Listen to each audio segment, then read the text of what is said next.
Since I spent most of my life teaching at university, I would like to speak instead of reading, but for the sake of time, I will read my presentation. I would like to begin my reflection with the preface of one of the most important documents issued by Muslims in order to foster interreligious dialogue, a common word between us and you. It says, Muslim and Christian together make up well over half of the world's population. Without peace and justice between these two religious communities, there can be no meaningful peace in the world. The future of the world depends on peace between Muslim and Christians. The basis for this peace and understanding already exists.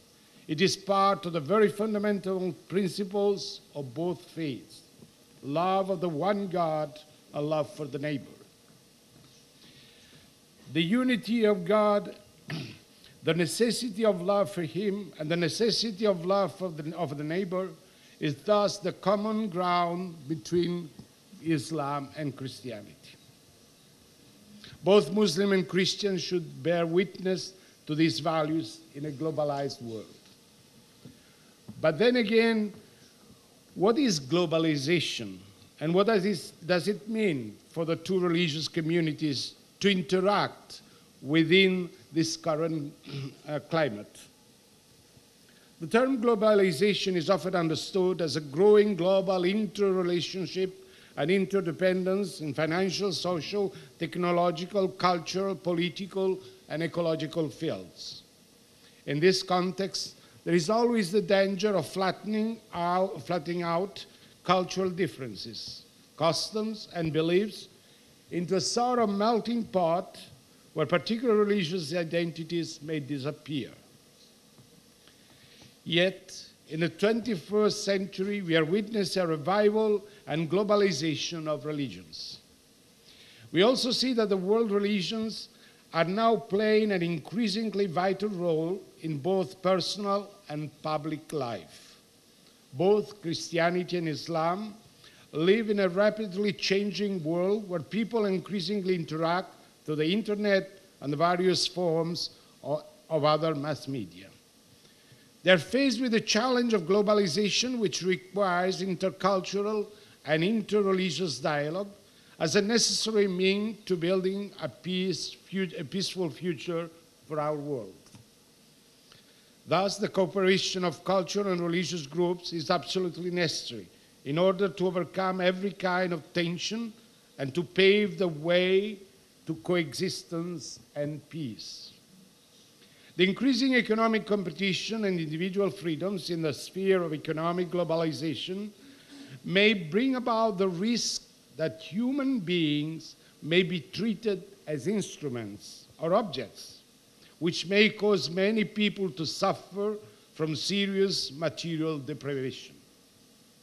In this context, all religion and religious communities are called to work together and to commit themselves to raising awareness about belonging to a single human family for which all bear a common responsibility.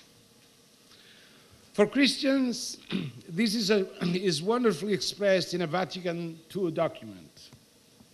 The joys and the hopes, the griefs and the anxieties of all the men of this age, especially of those who are poor or in a way afflicted, these are the joys and the hopes, the griefs and anxieties of the followers of Christ.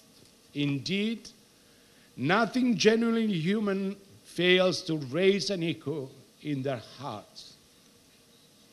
Another effect of globalization is that people from different religions, cultures, societies will inevitably move closer to each other and become acquainted with many religious and cultural realities. We live in a pluralistic, multi-religious society, both in the East and the West. Even in Middle East, where once we could see only Christianity, Islam, and Judaism, due to recent immigration, we are seeing people arrive from other cultures and religions. Consequently, we are witnessing an end of the polarizing clash between Islam and Christianity, with the manifestation of a quest for wider dialogue among the world religions. In this context, the scholarly statement of Benedict XVI is of particular relevance. He says, the relationship of Christianity with the religions of the world has become today an internal necessity for the faith. It is not a game of curiosity, which would like to construct a theory about the destiny of the others. Only God decides this destiny, and he does not need our theories. But today there is more at stake, the sense of our being able and having to believe. The religions of the world have become a question to Christianity.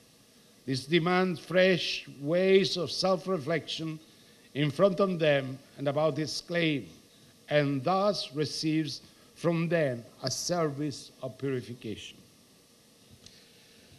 Towards a common understanding of human rights. Muslim and Christian both live in a secular and religiously influenced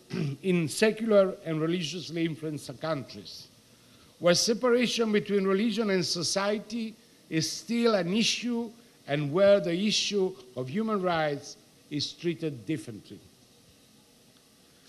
But do human rights have a religious origin, or are they based on a universal structure of human nature? Both Muslim and Christian are asked to answer to this crucial question in order to avoid communalism and to work together for a better world. In fact, this has been one of the main concerns of the Catholic Church in its effort towards renewal, which found a milestone at Vatican II. In the document I quoted before, there is a support for the promotion of human rights and the condemnation of all forms of discrimination. The basis of these rights is in creation itself, when God created man in his own image and likeness. In fact, just as it is said in another, is just what it is said in another more recent pronouncement from the Congregation for the Family. The concept of dignity of human being must always be the key to interpreting the 1948 Declaration of Human Rights. All the affirmation principles and rights mentioned in the Declaration were written and must be interpreted in the light of the dignity of a human being. A similar attitude can be found in the Muslim world, where we can see certain claims arising within the maximalist and fundamentalist circles that adhere to the strictest vision of Islam and have worked for an alternative Declaration of Human Rights in Islam to the 1948 Declaration of Human Rights. Yet, there is a good deal of Muslim intellectuals that see a constant evolution of the traditional vision of the society. It is true that one may detect a certain uneasiness by many Muslims to welcome the 1948 Declaration, which was born in a European and a Western cultural context. But it is also true that among the Muslims, there is a growing interest for these rights and for their relation with Islamic legal tradition. The differing points of view about their nature and their application testify to a lively debate that leads to the fundamental issue of the philosophical and theological justification of those rights. In fact, a better analysis of the Sharia and the discovery of the original intention of the divine lawgiver, maqasid al-sharia, could lead to a concept of natural law, which emerged from human nature, fitra, which is created by God in the best way. This dynamic perspective may allow space for dialogue between the West and the world religions. This would overcome the so-called clash of civilization and increase internal dialogue between Shiites and Sunnites, taqrib, and on through the ecumenical movement among the Christians. The increasing establishment of new dialogue organization, institution, and the emergence of several interreligious initiatives for dialogue shows a growing interest for Muslim-Christian dialogue, which was considered for a long time a unilateral concern from the Christian side. However, in the last few years, there has been the appearance of several Muslim intellectuals that started to express themselves on the topic of interreligious and multi-religious dialogue. In fact, many Muslims have discovered that the roots of dialogue can be found in the Quran itself. Muslims are asked to dialogue with people of other religions, and particularly with the Christians, in a pluralistic world. I quote from the Quran in English, of course. If Allah had so willed, He would have made you a single people. He didn't want that. But His plan is to test you in what He has given you. So strive as in a race in all virtues. The return of you all is to Allah. And He is that will show you through the truth of the matters in which you dispute. Besides that, the Quran seems to suggest a code of behavior for interreligious dialogue based upon awareness of discussion about the of the high values placed on their religious experience. All the references, I have here all the references to the Quran, but I cannot give, of course, otherwise if I go on with the quotation, the time will not be over.